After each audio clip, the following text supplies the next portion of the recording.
안녕하세요. 김철애입니다. 2025 공공경제론 제5장에 대한 강의 동영상을 올려드리겠습니다. 제5장을 공유해 봤습니다. 제5장의 제목은 정부란 무엇인가 하는 겁니다. 이제 미시경제학의 기초 4시간 정도를 끝냈고 오늘부터는 이제 공공경제론으로 본격적으로 들어가는 것입니다. 그래서 정부란 무엇인지 개념적으로 살펴보고 우리나라는 정부를 중앙정부와 지방정부로 구분하고 있습니다. 그래서 이 앞에 걸 좀 보셔야 되는데 이걸 보시면 제가 큰 그림을 그린 겁니다. 이 초록색 동그라미가 대한민국이에요. 이 대한민국 안에는 5천만 명의 국민이 살고 있고 동쪽 끝은 영토로 보면은 독도, 왼쪽 끝은 백령도, 제주도, 여기 압록강으로 되어 있겠죠. 물론 휴전선이 있습니다. 그래서 영토와 국민 5천만 명의 국민이 살고 있는데 이 안에 나름대로 5천만 명이 함께 어떤 시스템이 돌아가면서 살고 있느냐 하는 거를 이 노란색 세모는 정부 부분입니다. 정부 부분이고 이 바깥에는 우리가 앞에 3시간 배운 시장 경제가 돌아가고 또 하나는 시민사회. 그래서 여러분들은 이 행정학에서 다루는 세 개의 시스템, 국가가 돌아가는 시스템이 뭐냐? 시장, 정부, 시민사회.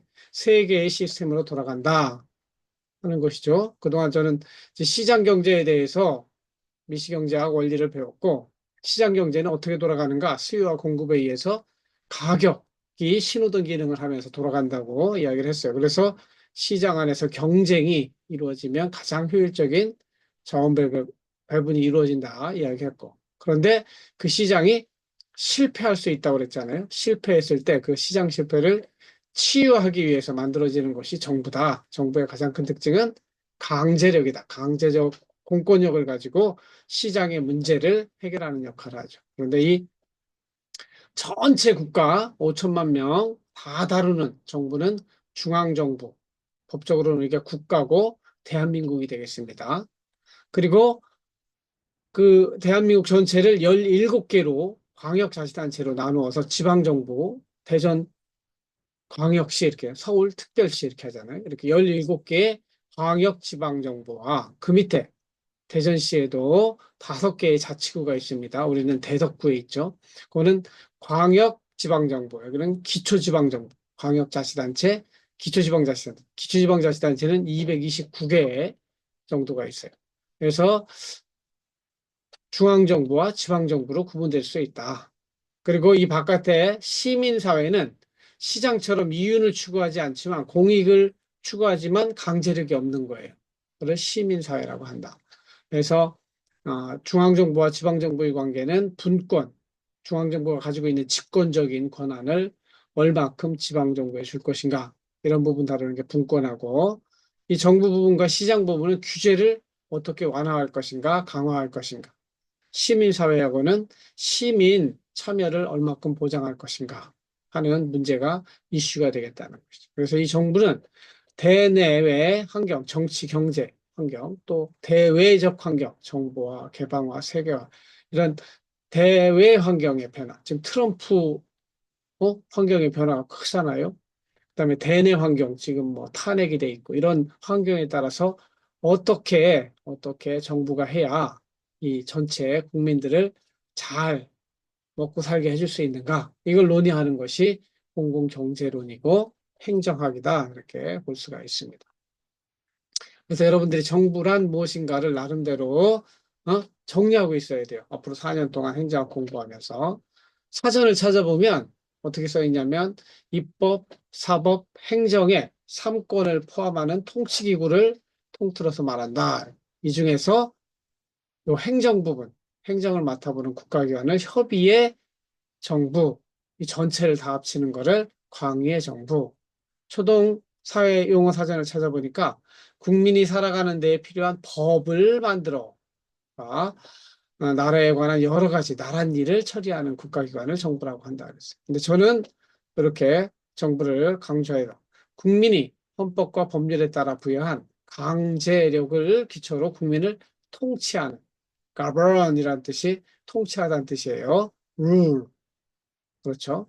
그리고 핵심 계약 컨셉은 강제력 또는 공권력이다. 이 강제력으로 군대도 만들고 세금도 걷어들이고. 그렇죠? 이 강제력은 다른 의미로 하면 이 국민이 부여한 이 법률을 어기면 감옥에 넣을 수 있는 힘. 이 힘이 있으려면 군대와 경찰이 필요하죠. 그래서 가장 근본적인 정부의 공권력은 군대와 경찰이다. 이렇게 얘기할 수 있습니다. 그리고 통치라는 개념인데 통치는 헌법과 법률의 목적을 실현하는 행위예요. 그래서 공익을 실현하는 행위, 행정 또는 관리라고 이렇게 표현될 수도 있겠습니다. 영어로는 government 해가지고 그룹으로 따지면 the group of people who officially control a country. 컨트롤이라는 개념이 중요한 것이죠. 그래서 뭐 밑에 거 읽어보시고 컨트롤이라는 게 order, limit, rule something or something's action or behavior. 이건 자유롭게 하는 게 아니고 자유롭게 돌아가는 거는 시장이고 이는 컨트롤, 강제력을 기초로 해서 컨트롤하는 것이 정부의 특징이다. 그럼 인간은 왜 정부를 만들었는가? 지난 시간 마지막에 시장 실패론, 마켓 페일리어를 배웠어요. 그러니까 시장은 수요와 공급에 따라서 자원을 배분하기 때문에 시장에서 자원이 배분되면 효율적이라고. 그래서 이거는 마켓 success, 시장에서 맡겨라. 시장주의자들은 이렇게 하죠. 여기는 가장 큰 특징이 no free lunch, 공짜가 없이 돌아가기 때문에 이 안에서 사람들이 이윤 극대화, 효용 극대화를 추구하는 과정 중에 경쟁을 통해서 효율이 이루어진다. 이렇게. 그러나 그것이 이루어지지 않는 경우가 있다. There's free lunch, no free lunch, 공짜가 있어야 되는데 공짜가 있는 영역들이 있더라. 이쪽 부분은 시장이 success, 성공하지 못하고 failure, 실패하더라. 그 사례가 공공재, 외부효과, 자연독점 이런 것들이 있더라 이거예요.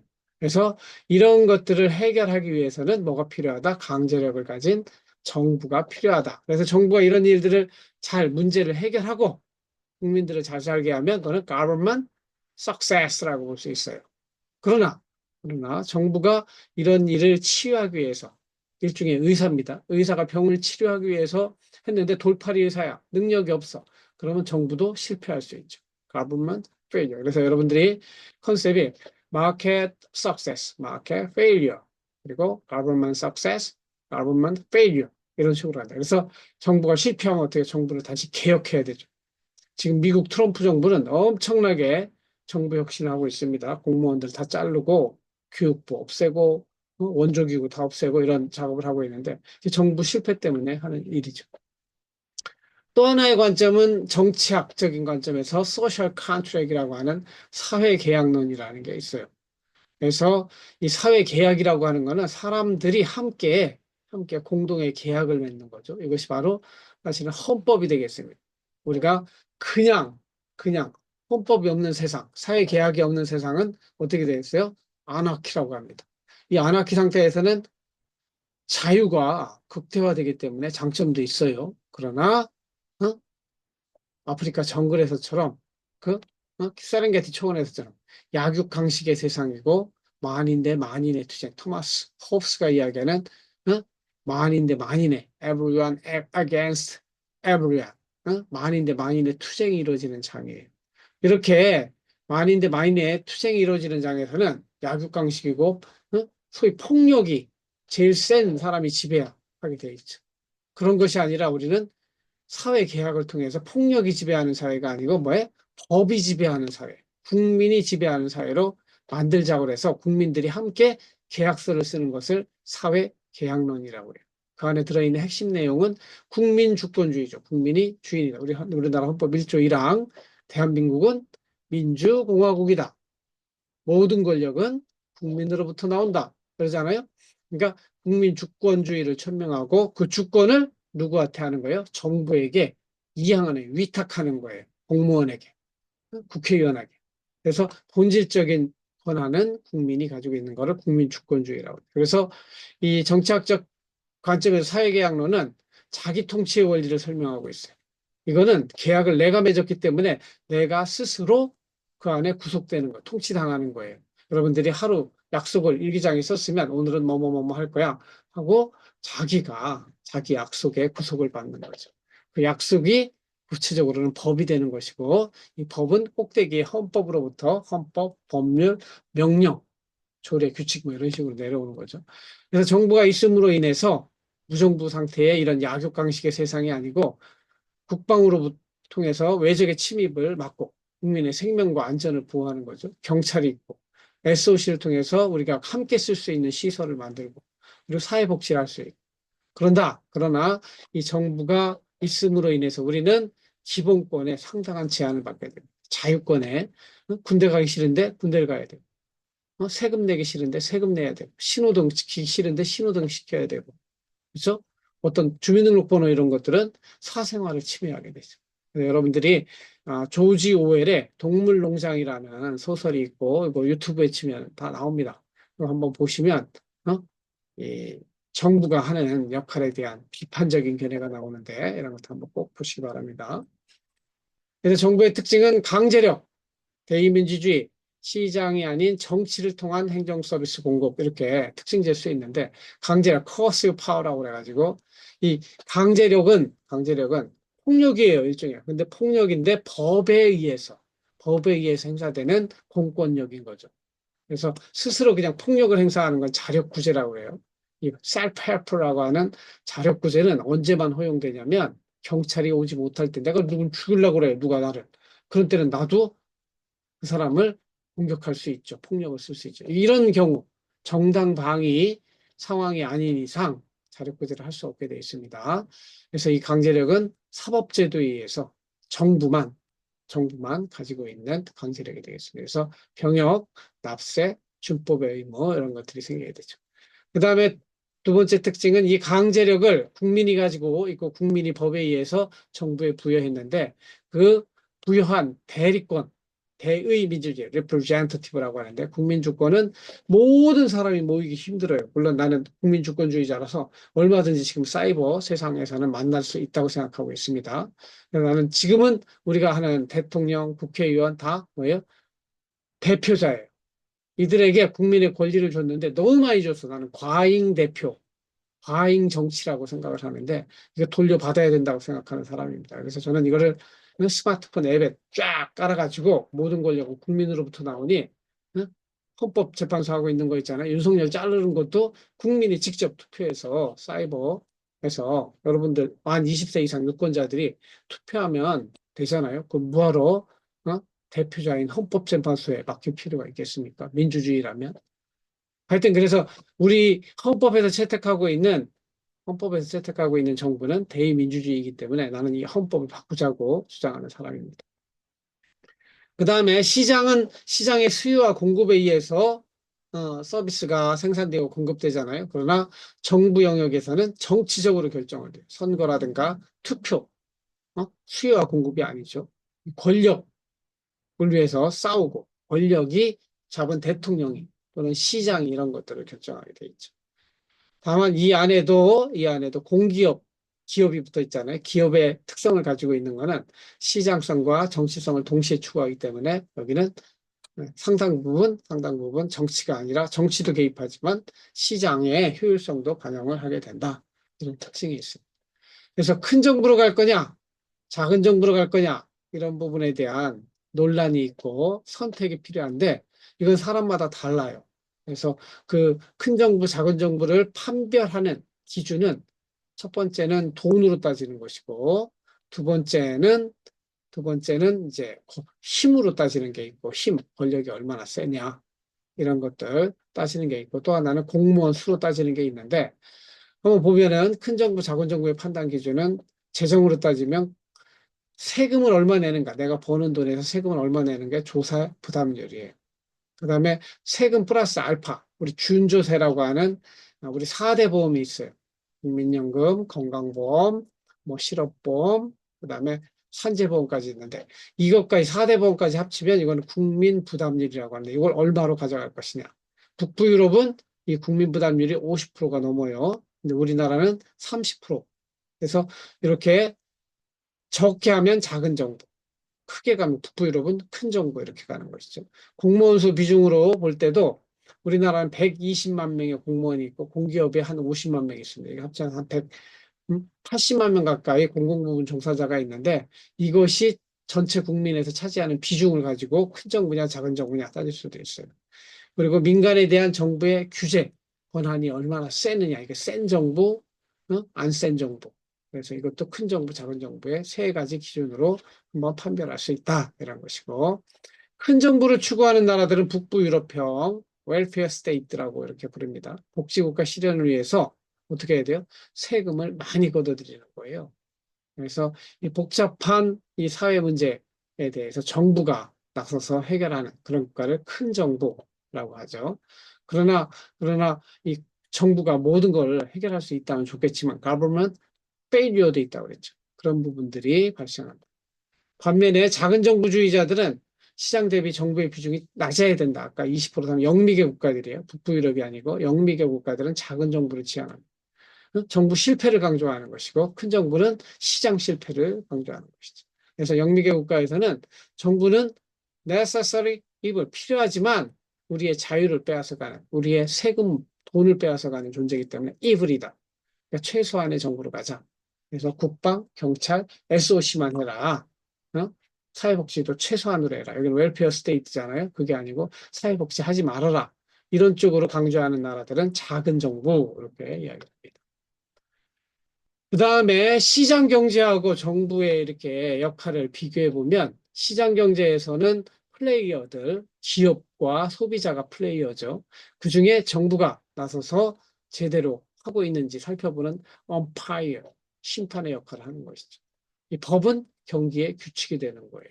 그래서 이 경기의 규칙이 얼마나 공정하냐, 정부가 얼마나 공정하냐, 이런 것들이 중요합니다. 이런 측면에서 기울어진 운동장, 유리천장 이런 개념이 나오는데 여러분들 한번 찾아보세요. 이 심판이 공정하게 룰을 적용하지 못하는 경우, 운동장이 기울어져 있어요. 항상 위에 있는 사람이 유리하죠. 유리천장 올라가려고 그러는데 천장이 있어요. 더 이상 못 올라가요. 이 공정하고 능력 위주의 사회가 아니라 이 심판과 경기 규칙에 따라서 사실은 사회적인 약자와 강자에 대한 대우가 달라질 수 있다는 부분들을 이야기하고 있습니다. 그래서 이거는 그림으로 프리 마켓 시장 경제가 있는데 시장 경제에 government intervention 정부가 개입을 하는 것이죠. 그래서 우리는 전체 생산량의 70%는 시장이 7대 3 정도 되는 거죠. 정부는 3 정도. 그래서 우리나라 1년에 2천조 원을 만들어내는데 2천조 원 중에서 약 600조 원, 700조 원은 정부가 쓴다. 이렇게 그 두 개가 섞여 있기 때문에 혼합 경제, 믹스드 이코노미 이렇게 부른다. 고전적으로는 머스그레이브라는 사람이 재정학책 처음 쓴 사람인데 공공경제론 책 처음 쓴 사람인데 이 안에 정부의 3대 기능은 뭐냐? 자원 배분, 생산자로서 SOC 만들어내는 거죠. 공항도 만들고 고속도로도 만들고 생산자 기능, 그다음에 소득 재분배 기능, 조세와 보조금을 통해서 소득 격차를 줄이는 것이죠. 그리고 경기 변동이 심할 때, 실업이 심할 때 이럴 때 개입하는 거 이건 스테빌라이제이션, 경제 안정화 기능 이렇게 해서 자원 배분 기능, 소득 재분배 기능, 경제 안정화 기능 이 3대 기능으로 분류하고 있다. 이해하시면 되고요. 우리나라 경제 규모 따지는 거는 1인당 GDP가 우리 3만 5천 불 된다고 합니다. 3만 5천 불에 대한민국 국민이 얼마예요? 5천만 명 있죠? 5천만 명 곱하고 거기다가 달러 지금 1,450원 정도 하거든요.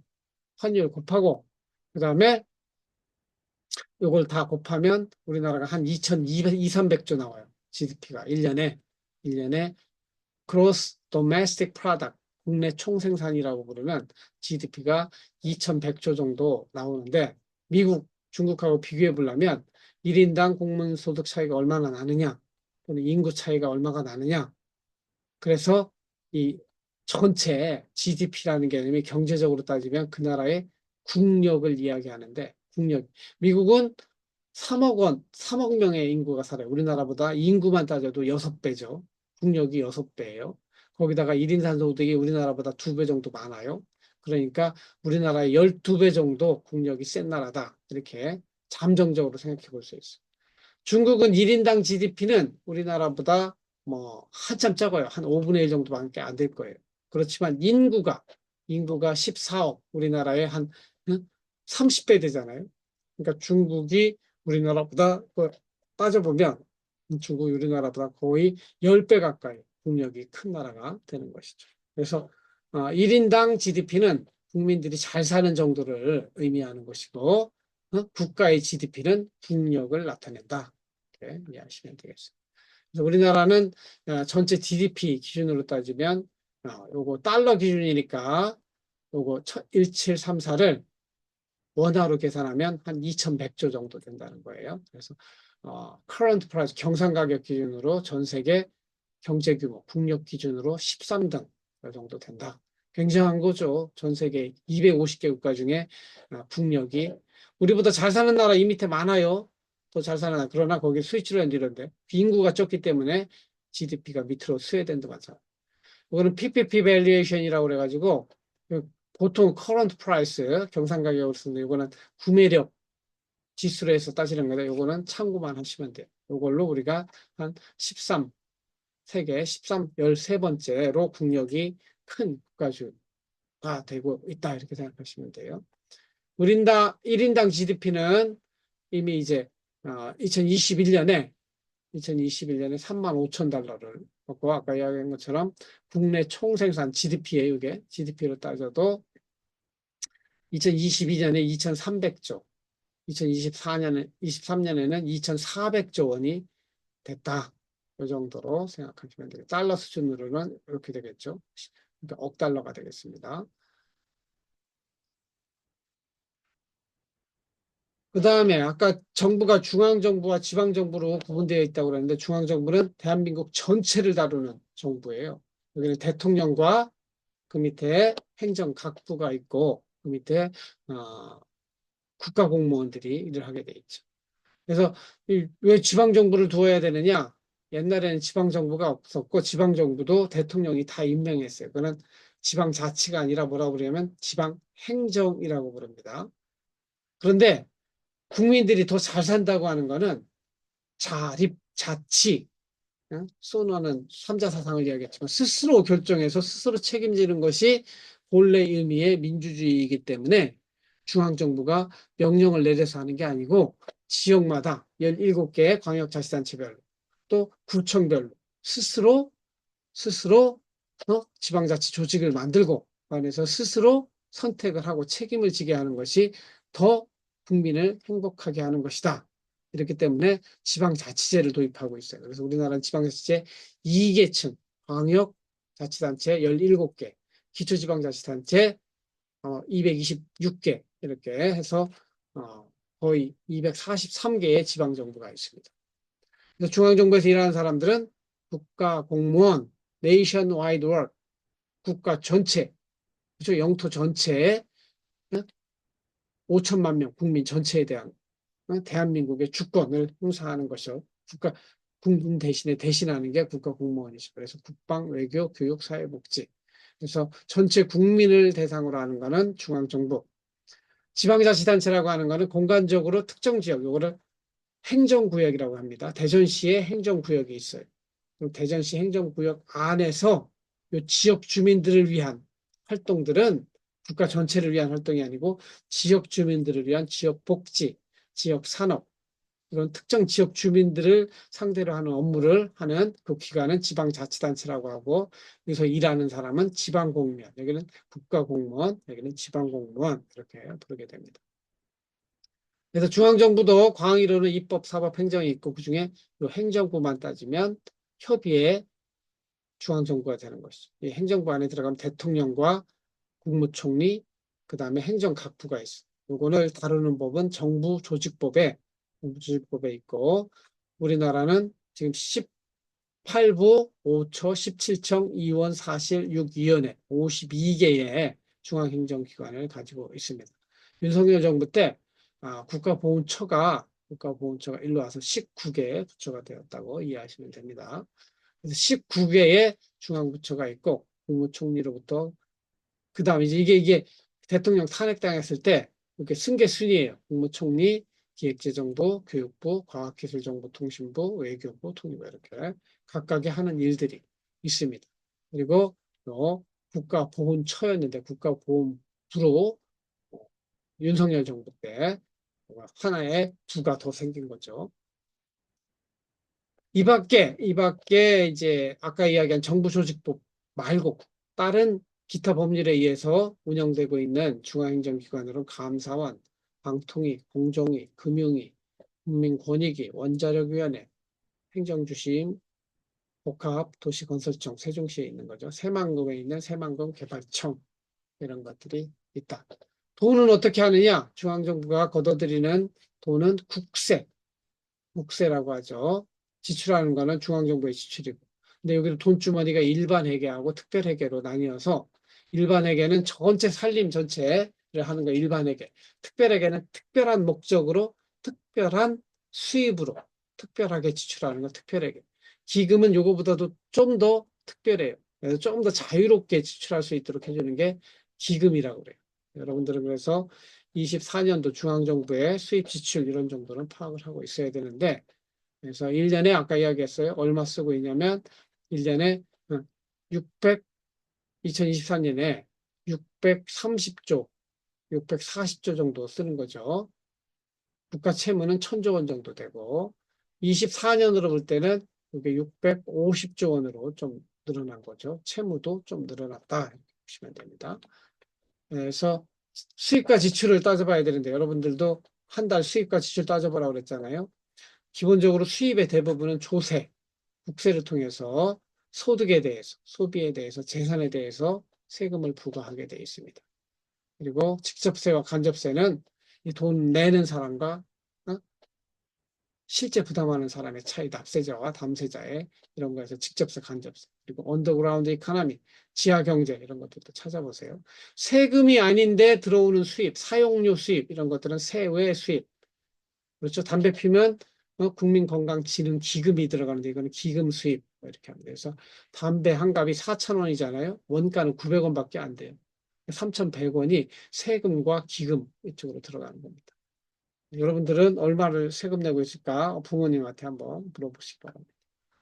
그래서 전체 수입이 한 612조다 그러면 국세에서 367조, 세 수입에서 30조, 기금 수입으로 한 220조 원이 들어온다. 이것이 돈주머니에 따지면 일반에게, 특별에게, 기금 이렇게 나뉘어서 돈이 쓰이게 된다. 이해하시면 됩니다. 그리고 어디에다 돈을 쓰느냐 하는 것이죠. 나라 지키는데 국방에 전체 정부 지출의 거의 한 10% 가까이를 씁니다.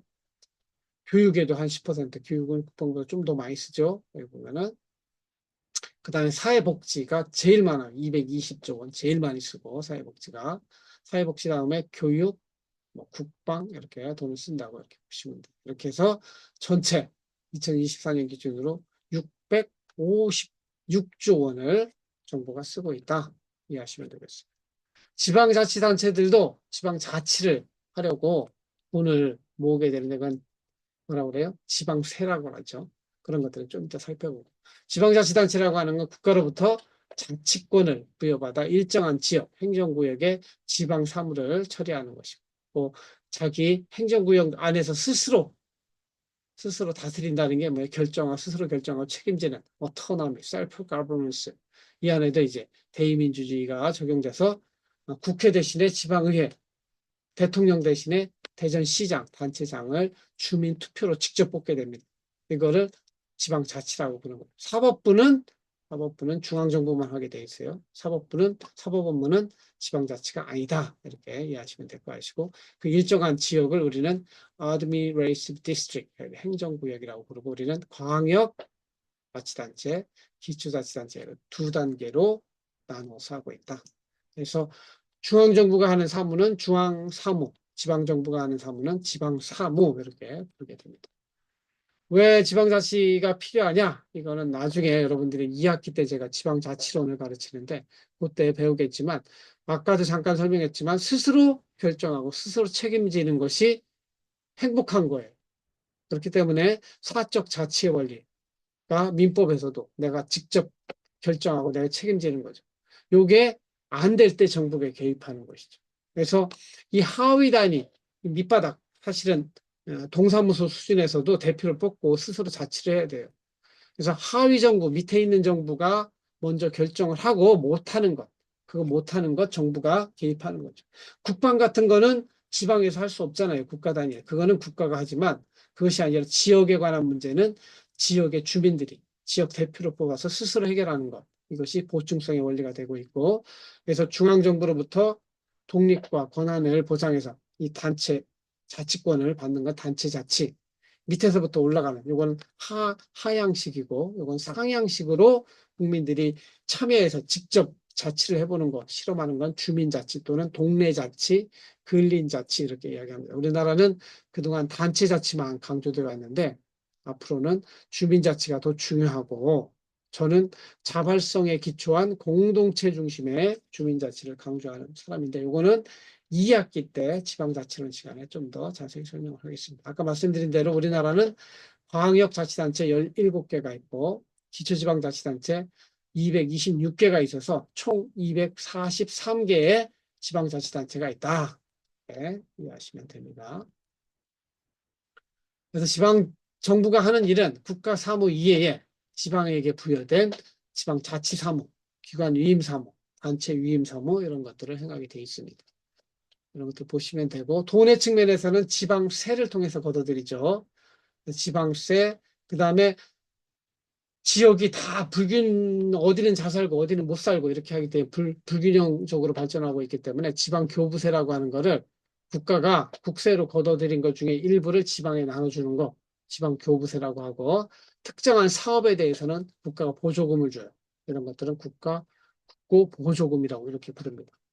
그래서 지방세로 걷어들여야 해야 진정한 의미의 지방자치인데, 자체재원이라고 부르고, 이런 거와 같은 거 교부세, 보조금 같은 의존재원, 중앙정부에 의존하는 거잖아요. 여러분들 살아가는데도 알바로 번 돈은 자체재원, 부모님한테 받은 용돈은 의존재원이 되겠어요. 그래서 자체재원이 많을수록 지방자치가 잘 되는 건데, 우리나라 가난한 시골 동네는 자체재원 자체가 없어요. 그렇기 때문에 지방교부세나 국고보조금이 필요한 상황이죠.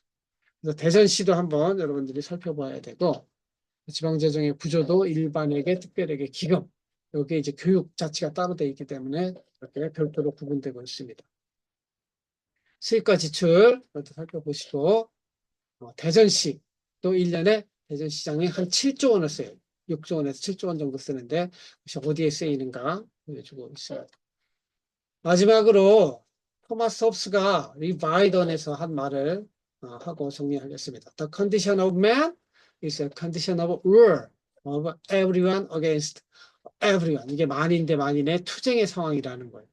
이런 상황보다는 우리가 사회개혁을 만들어서 강력한 정부, 즉 군대와 경찰을 가진 정부를 만들어서 질서 있는 국가를 만들어야 된다고 주장한 사람이 토마스 홉스다.